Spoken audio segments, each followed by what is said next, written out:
It was a cold December night in 1773. The harbor was quiet, the city of Boston asleep, unaware that history was about to be rewritten beneath the flickering lanterns of a colonial port. But in the shadows, men in disguise moved with purpose. Dressed as Mohawk Indians, they were not playing games. They were about to strike the world's most powerful empire where it hurt the most, its money. This wasn't just about tea, this was war in a teacup. The Boston Tea Party is often treated like a rebellious prank, some angry colonists dumping tea into the sea. But that version is too neat, too simple.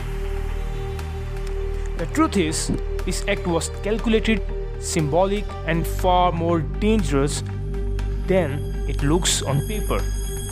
To understand what really happened, we need to rewind.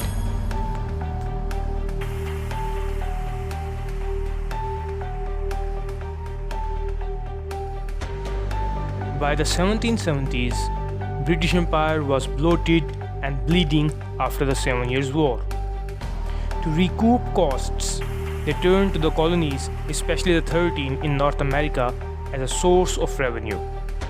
So the British Parliament began slapping taxes on everything: paper, glass, paint, and most famously, tea. The colonists didn't oppose taxes just because they were taxes. They opposed the idea that a distant parliament without any colonial representation could tax them at all. No taxation without representation wasn't just a slogan, it was a warning. Then came the Tea Act of 1773, which at first glance lowered the price of tea. Sounds good, right? Wrong. This was a trap. The act allowed the British East India Company, already drowning in debt, to sell tea directly to the colonies, undercutting local merchants and smugglers. It wasn't about making tea affordable, it was about establishing monopoly control. And more importantly, buying the tea meant accepting Parliament's rights to tax the colonies. To a British merchant, this was business. To an American patriot, this was surrender.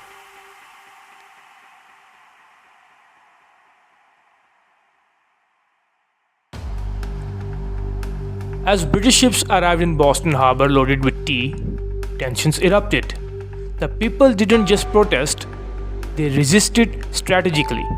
All across the colonies, in New York, Philadelphia, Charleston, ships were turned away or tea was hidden. But Boston was different. Governor Thomas Hutchinson, himself born in Boston but loyal to the crown, refused to let the ships leave without unloading their cargo and paying the tax. 3 weeks passed, town meetings turned into rallies, pamphlets flew. Samuel Adams and other leaders warned of action. Something's coming.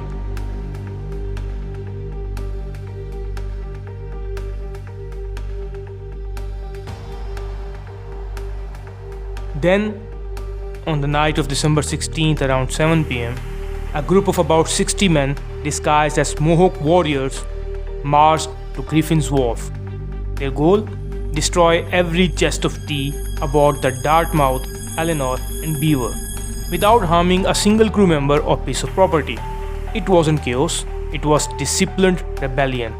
For 3 hours, under the glow of moonlight, they opened 342 chests and dumped over 92,000 pounds of tea into the harbor, worth nearly $1.7 million in today's money.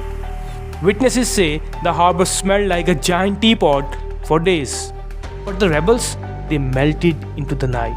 No one was arrested, no one talked.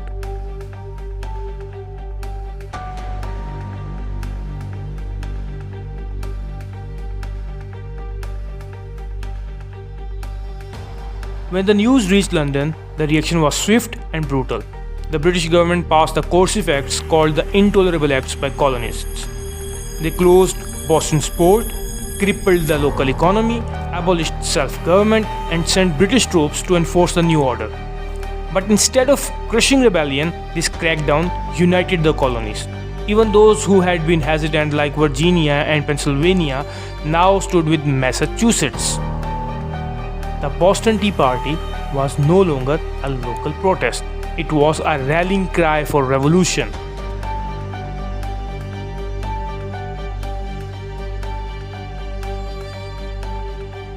What textbooks often miss is the human cost. After the Tea Party, Boston became a city under siege. Merchants went bankrupt, families went hungry.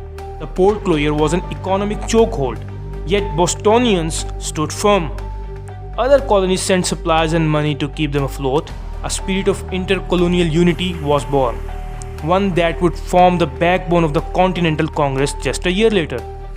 Also forgotten is the fear, not just among the British but among the rebels themselves.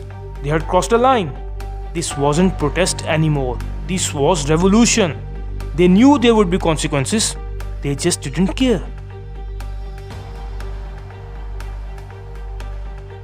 The Boston Tea Party wasn't about tea, it was about power, it was about sovereignty.